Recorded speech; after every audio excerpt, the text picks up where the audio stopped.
Sejam muito bem-vindos ao canal. Afinal, o que somos nós? Assistam agora a segunda parte da entrevista do Cris. Você vai amar. E se por acaso você não assistiu a primeira parte, não tem problema nenhum. É só acessar o link que está disponível para você aqui em cima e também na descrição do vídeo. Corre lá, confere a primeira parte e volta aqui para conferir a segunda. E se gostarem, por favor, deem um like, compartilhem com os amigos, se inscrevam no canal. Isso ajuda e muito a mensagem chegar a mais pessoas. Bom proveito!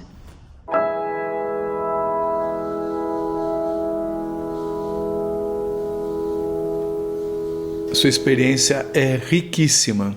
São muitas perguntas. Conforme eu comentei com você, são 5 páginas aqui de coisas que eu anotei para a gente voltar a conversar sobre isso. Eu vou tentar seguir temporalmente a coisa. Você falou que pouco antes de você ir para o hospital, você teve o sonho da sala escura atrás de uma porta e havia algo mais escuro do que a sala escura. De que forma você entende hoje esse algo escuro, mais escuro do que a sala escura?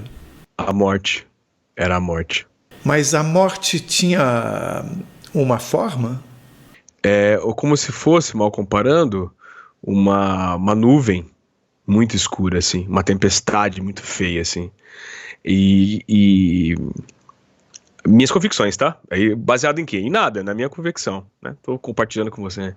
A morte, eu não entendo ela como um fenômeno natural, pelo que eu passei, assim. A passagem, sim. Mas a morte, enquanto a agressão, o sofrimento, aquela interrupção injusta da vida, né? Aquilo me pareceu algo de outra natureza, pelo menos, que não a nossa. Você falou, a passagem não, mas ok, mas eu entendo a morte como sendo a passagem.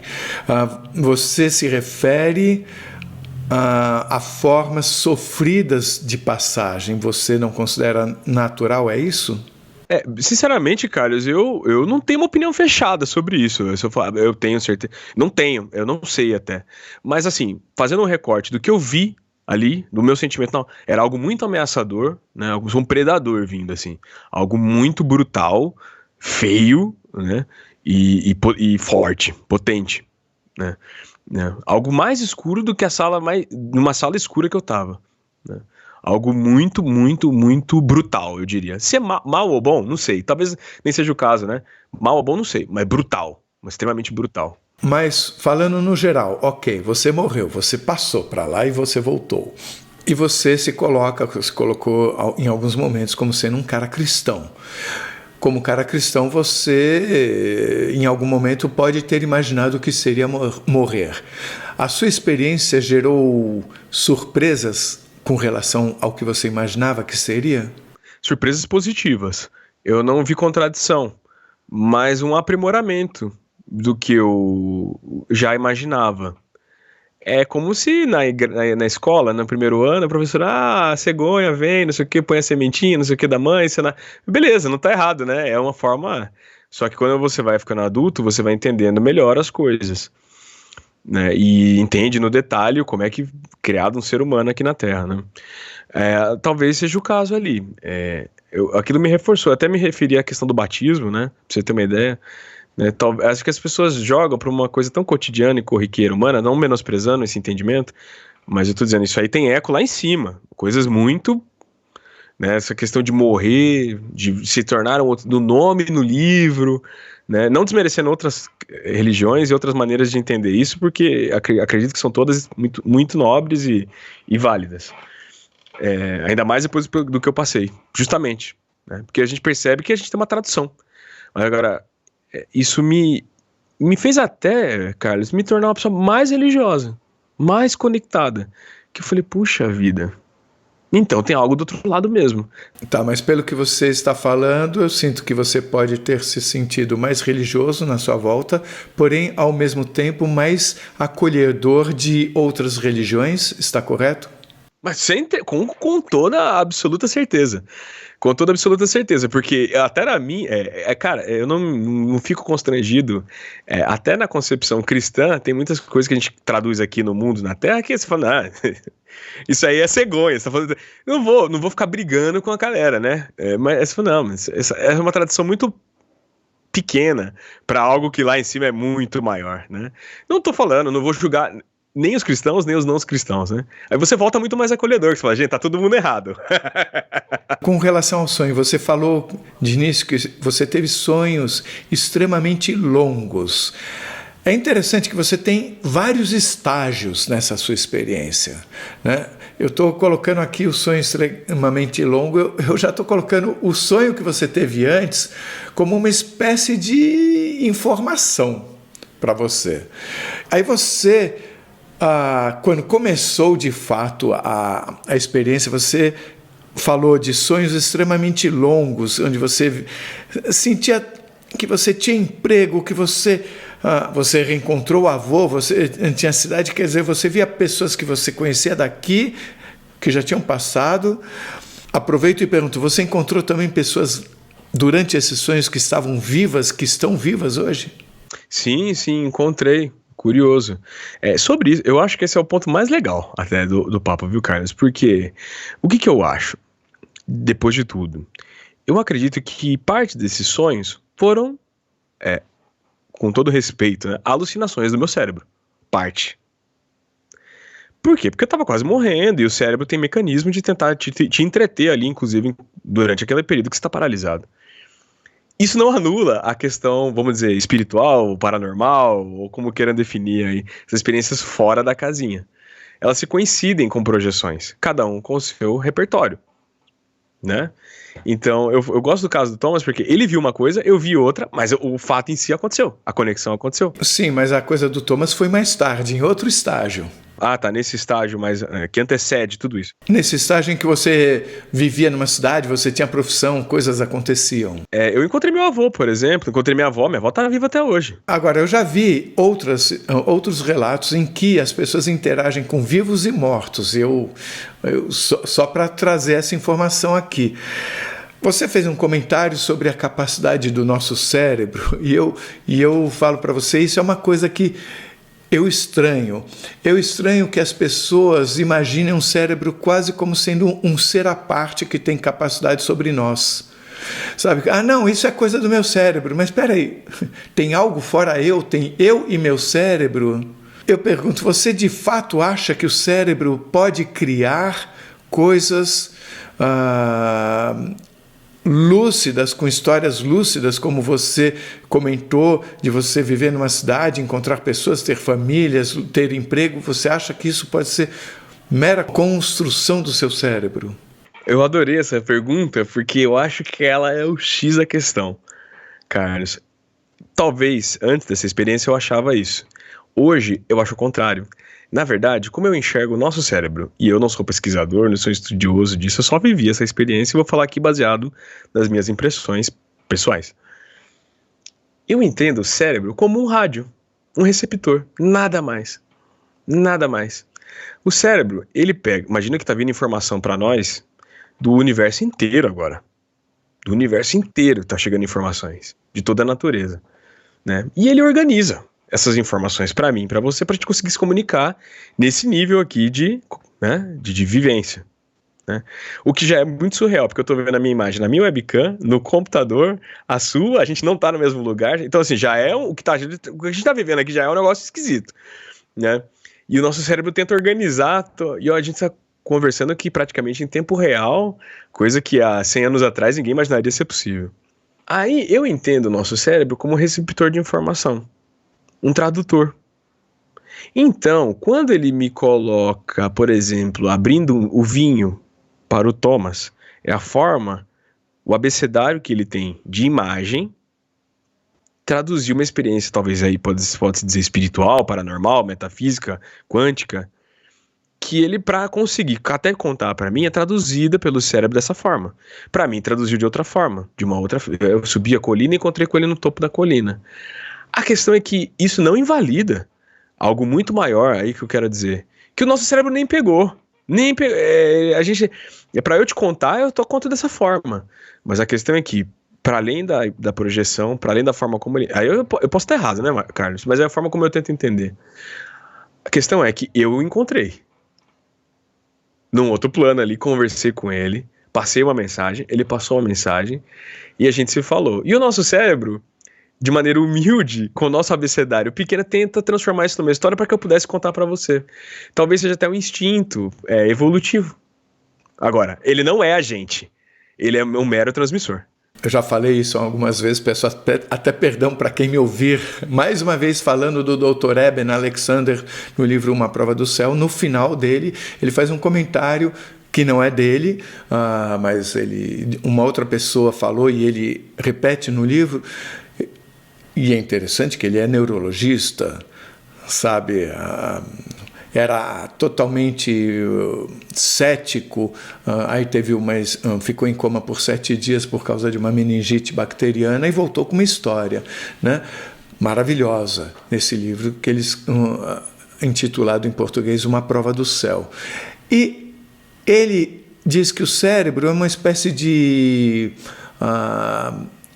como se fosse uma rede, uma tela que impede que chegue a nós toda a informação que de fato nós temos fora daqui, para que nós consigamos ter a experiência que viemos ter aqui. Então, nesse sentido, ele é uma espécie de redutor. Isso faz sentido para você? Total, é exatamente como eu penso. Porque ele precisa reduzir, porque senão você fica louco. Eu não consegui. Eu já tenho dificuldade de contar essa história pra você aqui, e ó que eu já repensei esse assunto milhares de vezes, né? Imagina se a gente for contar, passar um canhão de informações que, nem ninguém vai entender, nem eu vou conseguir falar, não cabe. Eu entendo o cérebro como um redutor. Sabe esse papo, o que parece? Sabe quando a criança pega e tá assistindo a televisão pela primeira vez, aí o neném pega e olha atrás da televisão assim, ó, fala assim, cadê? O nosso cérebro é uma televisão. E a televisão, às vezes, ela é preto e branco, às vezes ela tem cor, às vezes ela é 3D, às vezes ela é mais sofisticada, às vezes ela tá com sinal, às vezes tem uma antena boa, às vezes tem uma antena ruim.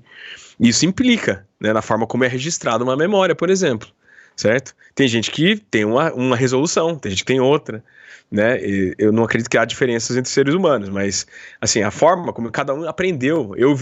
Eu vi a cidadezinha subindo enquanto eu Thomas lá, porque é a minha cultura, a minha forma de entender. O meu cérebro precisa reduzir tudo aquilo que rolou de eu ter me encontrado com o cara fora do meu... para uma coisinha que, assim, é pra eu entender, porque senão, como é que eu vou te explicar? Né? Mas eu acredito que a questão do tempo, por exemplo, aí você vê aquela questão, agora, quando eu falo das memórias que falam de tempo, aí eu acho que meu cérebro não criou nada daquilo, não. Ele até traduziu, mas não criou nada.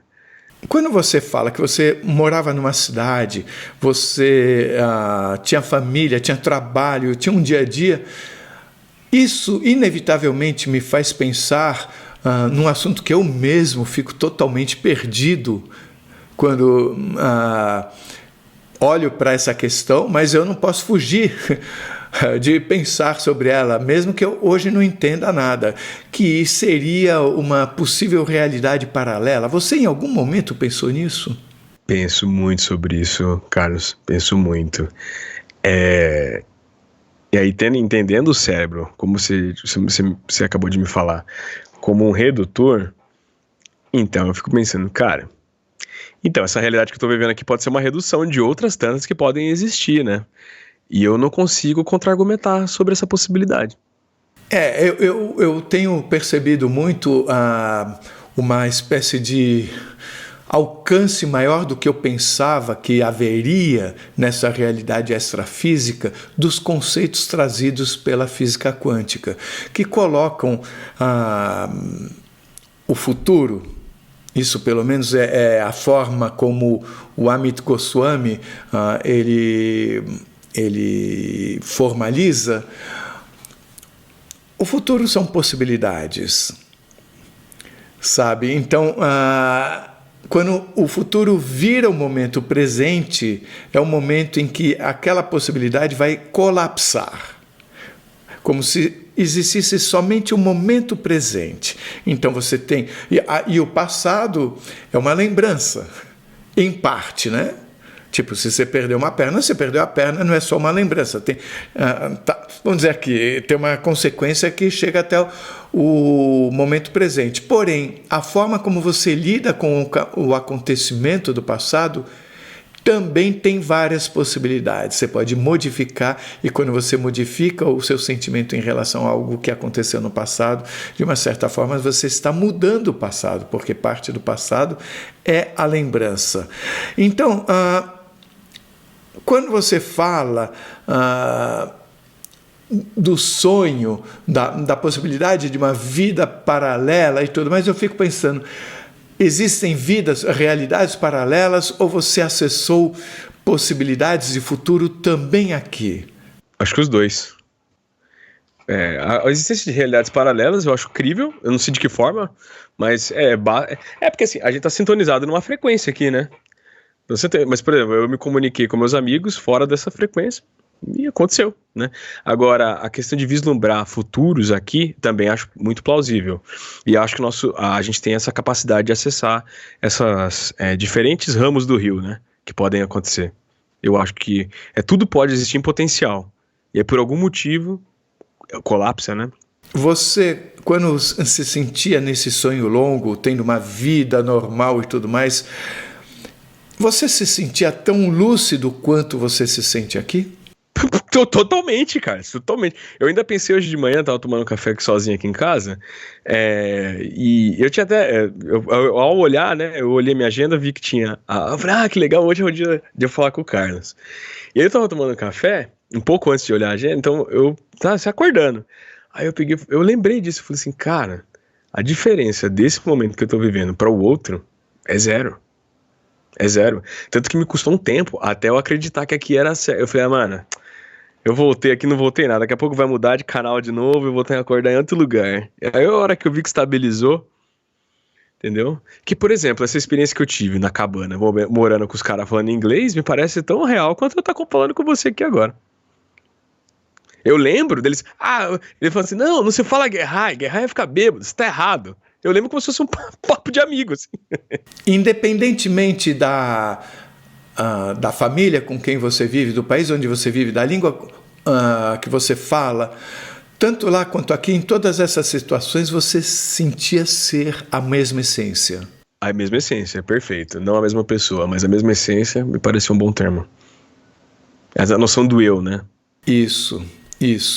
Sobre você falar inglês perfeitamente, você ter esse entendimento quando você não tinha, na verdade, há casos, tanto no caso do Fernando, que foi entrevistado pelo canal, um ator que voltou tocando piano, e ele não tocava antes. Você diz que você manteve, vindo para cá, uma capacidade de entendimento do inglês que você não tinha antes. Sim, eu sou músico também, né?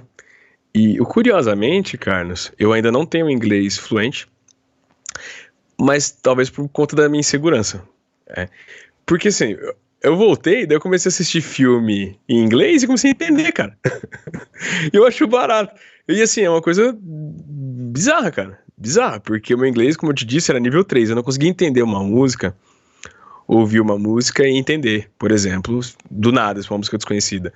Hoje, às vezes eu tô assim, dirigindo ou na rua, ouvindo, eu gosto muito de música, né?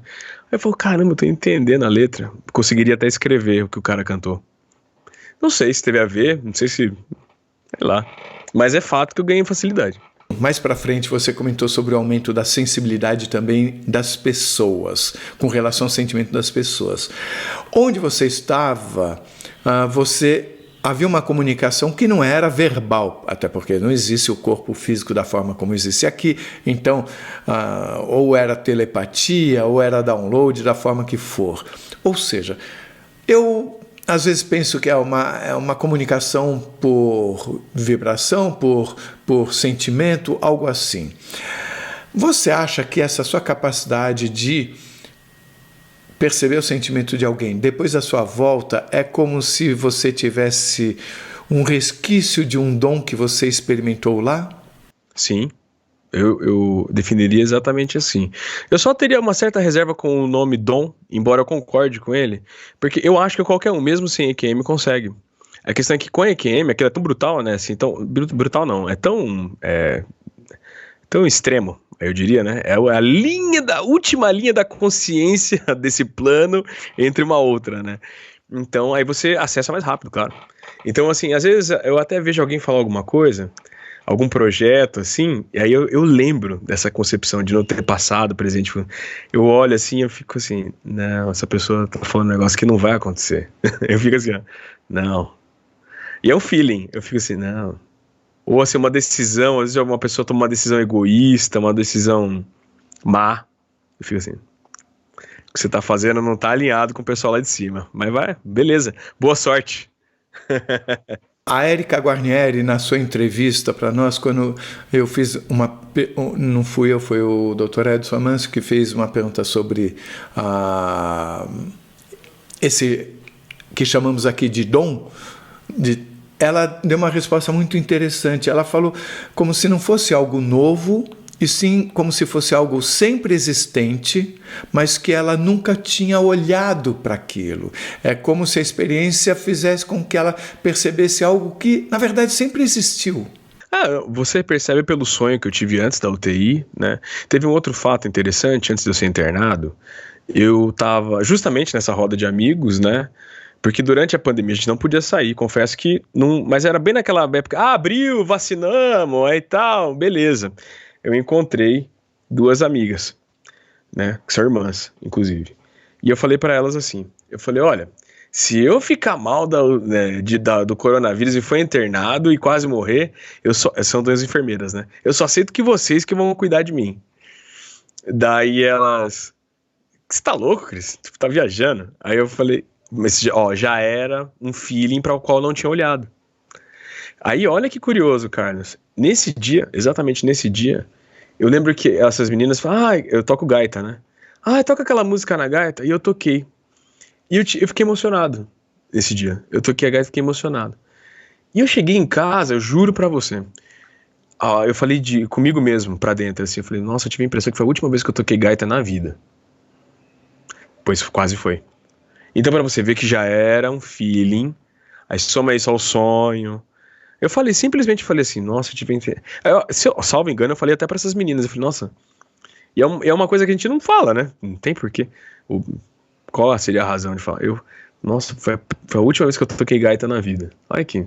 Você comentou, num certo momento, que você ficava mudando de lugar, cabana, montanha e tudo mais.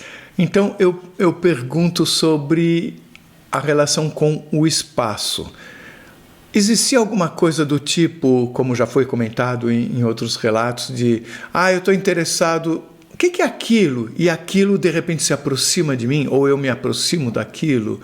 Você tinha quando você queria virar para a esquerda, você sentia que você se virava para a esquerda, ou simplesmente você estava vendo e você tinha uma visão esférica em todas as direções?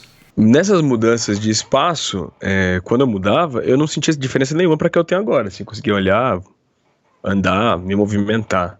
É como se você tivesse um corpo? Sim. Não exatamente esse, né? Você em algum momento olhou à procura de algum tipo de corpo? Curiosamente não. Você me perguntou, eu falei, cara, eu não lembro de ter visto por minhas próprias mãos. Eu não lembro.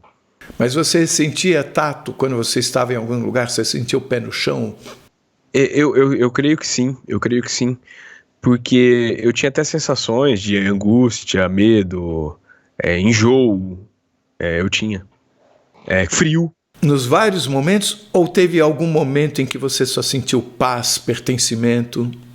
Então, não em todos, de fato. Por exemplo, nesse apartamento que eu fiquei um tempo com esse casal aí, eu sentia frio, sentia calor, sentia tudo. Nesse espaço já maior, onde era tudo muito bonito, eu não sentia nada, só via, assim. Né? O que eu sentia era uma paz, uma sensação de hiperrealidade, assim. É como se meus sentidos tivessem aumentado a ponto que eu conseguisse enxergar quilômetros de distância do ponto que eu tava. E daí eu conseguia É como se eu... Cris, olha pra Minas Gerais agora. Se eu olhar agora, eu não consigo ver. Lá eu conseguia. Olha pra Minas, eu olhava, vum, Minas. Tá muito longe, que 600 km, sei lá. E com relação ao tempo, você sentia essa mesma plasticidade, vou chamar assim? Sim. Agora, Carlos, eu confesso pra você que eu sinto até hoje, cara. Até o tempo mudou pra mim, assim, a forma. Porque eu herdo a compreensão que meio que eu tive lá. Então, até o tempo, as coisas... de coisas mínimas minhas, de projetos pessoais, a coisas maiores, né, em termos de mundo. Quando eu olho para uma guerra, olho para uma coisa que está rolando no mundo, eu enxergo isso dentro de uma concepção muito líquida de tempo. Sim, calma.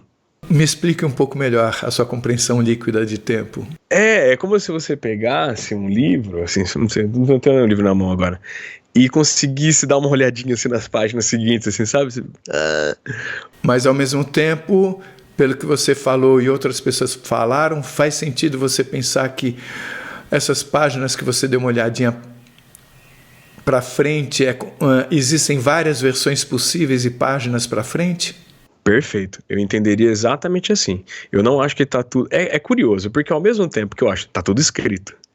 Então, nesse segundo agora que virou, eu poderia dizer que tava tudo escrito. Porém, olhando daqui pro futuro, uma série de coisas que podem acontecer. E depende da nossa vontade e tal. É uma contradição, porque ao mesmo tempo que eu acho que tá tudo escrito, olhando daqui pra frente, tem muita coisa que pode acontecer. Cara, sabe como eu comparo isso, cara? Imagina que eu tô dentro de um avião. É matemática, acho. Eu tô dentro de um avião sentido Lisboa. Viracopos, Lisboa direto, se é que tem. Mas vamos imaginar que tem. O avião tá indo pra Lisboa. Isso é uma bacia de probabilidades. Eu posso sair andando pelo avião. Eu posso comer bolacha, posso não comer bolacha.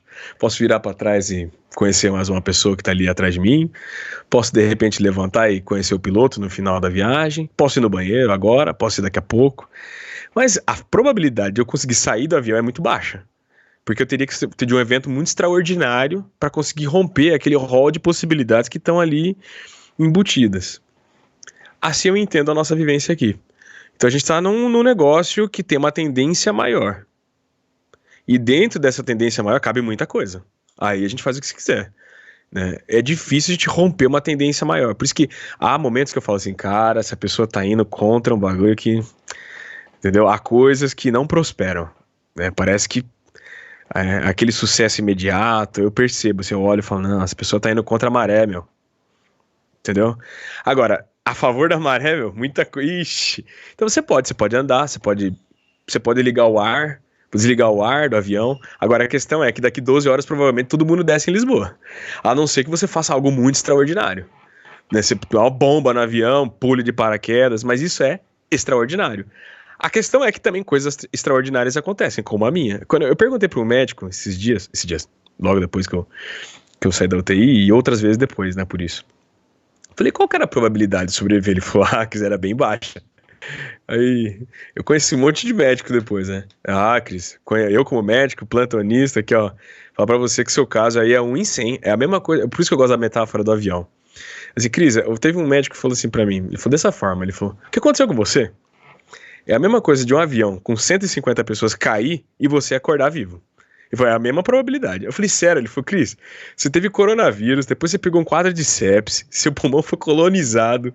Ele falou, pô, aí você teve problema na intubação, e aí cirurgia. Eu falei assim, velho, o médico falou, cara, pouca gente sobreviveu. Teve um médico que falou, eu só conheci você de passagem, ele falou. Então, há eventos extraordinários. Mas, no geral, eu acho que tudo segue uma tendência, e dentro dessa tendência, há probabilidades, há desvios, né?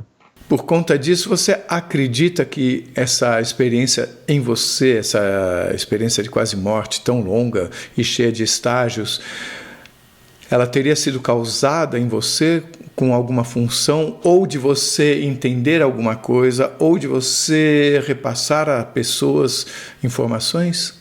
Essa pergunta é muito curiosa, Carlos, porque hoje eu tenho a impressão que isso já estava escrito pra mim. Eu já ia passar por isso. E eu sempre soube. Eu só não sabia que eu sabia. Esse é o feeling que eu tenho. Tanto que eu sempre fui fascinado pelo assunto. Eu lembro que... por exemplo, eu sempre gostei de The Doors, né? The Doors, gostei de rock e tal. E é Adam Huxley. Adam Huxley. Qual que é o nome do autor? Deixa eu até pegar aqui. Aldous Huxley. Aldous Huxley. Huxley, isso. Me perdoa a ignorância. Eu lembro que uma vez eu li, fiquei sabendo que o Jim Morrison era uma fã dele, lia muito sobre ele, sobre essa concepção de... Só que eles defendiam uma outra coisa, né? Eles defendiam, por meio de substâncias, né? Atingir um outro estágio de compreensão. E eu sempre gostei desse assunto, eu achava curioso isso aí. Eu achava curioso, eu tinha essa... como se eu achasse que era por ali que a minha vida ia passar. Né? Eu tinha esse feeling, parece que desde criança. Mas algumas pessoas em relatos comentaram que é como se elas tivessem vindo para cá determinadas a fazer alguma coisa e como se essa experiência fosse uma espécie de lembrança do que elas... Lembrança para elas. Olha, é por aqui que você deve ir. Isso é uma outra abordagem. Qual delas parece fazer mais sentido para você? É difícil dizer, mas fato é que por mais que eu tenha sofrido muito nessa experiência, eu não me arrependo de ter passado por ela. E digo mais, foi um concerto na minha vida. Foi um concerto. Parece que eu tava indo para um lado que não era para ir, e algo pegou e na marra mudou o meu destino. Você falou de estar por cima da copa das árvores, vendo por cima, quando você ouviu a dor é passageira, o seu corpo está sofrendo, mas você pode sair e não sofrer. Queria que você explicasse um pouquinho isso, até porque muita gente hoje em dia aqui passa por dores e tudo mais. Que recado está embutido aí? Então, Carlos, eu fico repensando essa passagem em vários momentos da minha vida. Porque me parece que foi um conselho, foi algo que foi passado, assim, calma, a dor é passageira. Toda dor é passageira. E eu, naquele momento, tava sofrendo demais, né? Eu louco. Teve momentos que eu pedi pra morrer, assim. Eu preferia, cara, era melhor morrer do que continuar sofrendo dessa forma. E é como se dissesse, eu não sei se é bem por aí, mas é como se a dor fosse um elemento desse plano. Mas ele passa, esse aqui é um plano só. Então em outros tantos que existem, a dor vai passar. Ela não existe, ela não faz sentido. E há ainda uma compreensão, como se tivesse me dito ali, que a mente, podendo sair desse plano aqui mais imediato do corpo, ela se abstrai da dor. E a dor torna-se suportável. Eu confesso que isso me ajudou depois, em momentos difíceis da minha vida. Às vezes eu senti uma dor tão grande, seja lá por um motivo ou por outro, e hoje mesmo, eu tava irritado com o negócio, um problema aí. Aí a minha mente, vou pra outro lugar. Xiii, aí eu voltei, tomei café de boa e vamos embora. Então estamos falando também de dor emocional. Mas com certeza, com certeza. A partir de um certo momento, você diz que a confusão começou a se dissipar, né? Você falou que os sentidos foram diminuindo, apagou, você foi para um lugar que não era nada. E depois você apareceu num outro lugar, um jardim maravilhoso. A voz falou, você não existe mais, você é só uma lembrança. Você não existe mais no sentido desta existência que você teve aqui, mas não está falando da sua essência. Não. Isso ficou bem claro. Você é só uma lembrança, você tinha noção de que tinha morrido, e foi falado a você, ou você teve o entendimento que aqui não tem tempo, aqui não tem tamanho, você enxerga tudo, tem liberdade total. Aqui nós vamos falar então de livre-arbítrio. Você sente o livre-arbítrio existindo só aqui ou existindo lá também? Não, lá muito mais, sinceramente. Lá muito mais. Porque você entende tudo, você vê eu sem querer acabei falando aqui de um jeito que eu não conseguia até hoje, pelo menos, não tinha traduzido. É como se você virasse pra mim e falasse, Cris, olha pra Salvador, na Bahia agora, e eu olhasse e conseguisse ver. Hoje, aqui eu não consigo, não faz sentido, eu consigo ver no máximo a parede do apartamento. Mas lá não, peraí, deixa eu olhar pra Bahia aqui, vum, olhava. Eu quero ver o microscópio, eu quero ir até o último elemento, eu ia. Eu quero ver tudo de cima. Eu lembro de ter visto até o espaço. Você se sentiu fora do planeta Terra? Sim, sim. Você viu a Terra de fora? Sim, não a Terra como um todo, mas eu lembro de ter visto o espaço. Visto de cima, assim. Como se fosse numa supernave. Sabe aquela a visão do astronauta? Você viu alguma nave?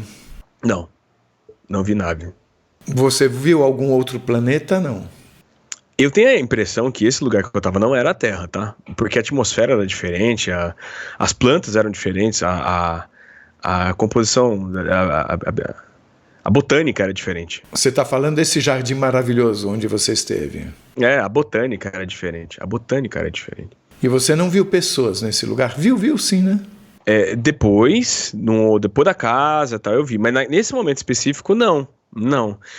Quer dizer, é curioso, porque como eu conseguia acessar a coisa pra frente ou pra trás, então eu entendia que tinha seres vivendo lá, mas não exatamente pessoas. E eu conseguia entender, mas não eram também seres iguais a mim. Como se tivesse animais, como passarinho, bicho, planta, conseguia ver. Você sentia vida nas plantas? Muito, então, era muito mais vivo que aqui. Eu sentia, assim, uma coisa assim, como se eu estivesse numa fábrica de vida, assim. Era uma coisa explosiva e bonita, muito bonita de se ver. Eu vou dizer pra você, confessar algo aqui que eu nunca falei pra ninguém, eu sinto às vezes até saudade. Porque eu fico, nossa, era muito mais legal lá. Era bonito, era extremamente bonito, extremamente bonito.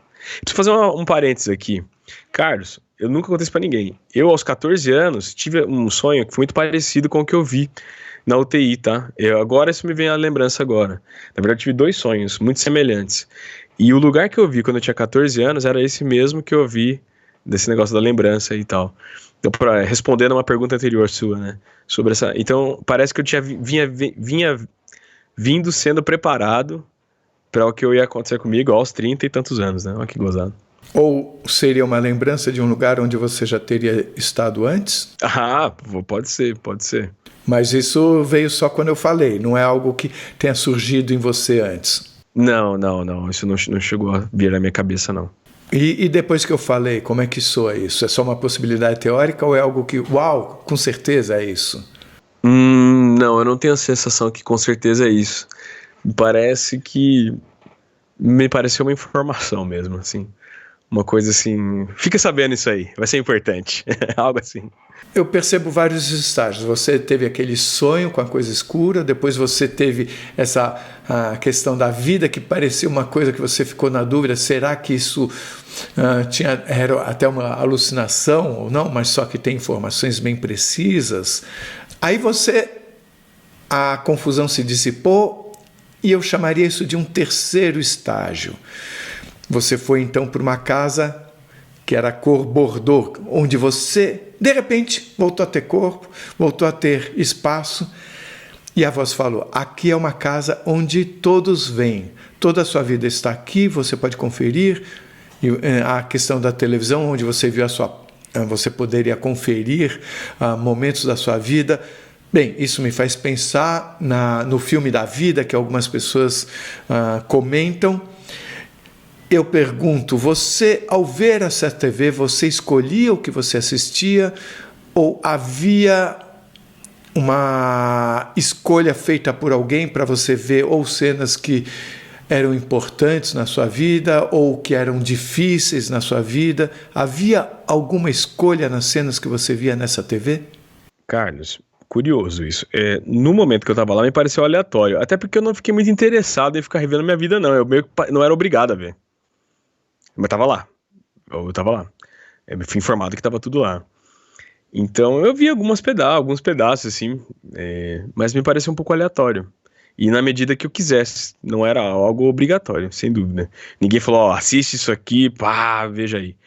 Porém, dessa experiência eu tirei um ensinamento que eu levo até hoje. Qual é? Me pareceu que nesse lugar uma coisa que pesava negativamente, e isso isso é uma preocupação que eu tenho até hoje. Você morrer brigado com alguém, ou você ter pisado no calo de alguém. Eu não sei te explicar como, Carlos, nem porquê, mas parece que quando você chega lá, isso não pega legal. Você fica tentando resolver e não tem como, porque você já tá lá. E parece que isso gera uma manchinha no seu currículo, na hora que você chega lá, sabe? Então, assim, às vezes a pessoa pode pensar que passar por aqui pode fazer o que quiser e prejudicar e tá tudo bem, né? Depois que morreu já era. Eu tenho a séria, e isso eu levo pra minha vida até hoje. Eu tenho o maior medo de mentir pros outros, de dar uma mancada, como já dei, né? Sou ser humano, claro. Mas daqui pra frente eu tento não carregar isso lá pra frente, porque lá fica ruim. Me senti mal. Não deixem de assistir a terceira e última parte da entrevista do Cris, que será publicada amanhã, terça-feira, às 0h. Você vai amar. Se você gostou, por favor, se inscreva no nosso canal. Dê likes, faça comentários, compartilhe com seus amigos, toque o sininho, que assim você sempre fica sabendo quando chega vídeo novo saindo do forno. E se você tem alguma dúvida ou passou por uma EQM e gostaria de compartilhar a sua história com o mundo, por favor, nos escreva. O nosso e-mail é afinal-o-que-somos-nós@gmail.com. Essa é uma nova fronteira do conhecimento humano. Vamos juntos atravessá-la?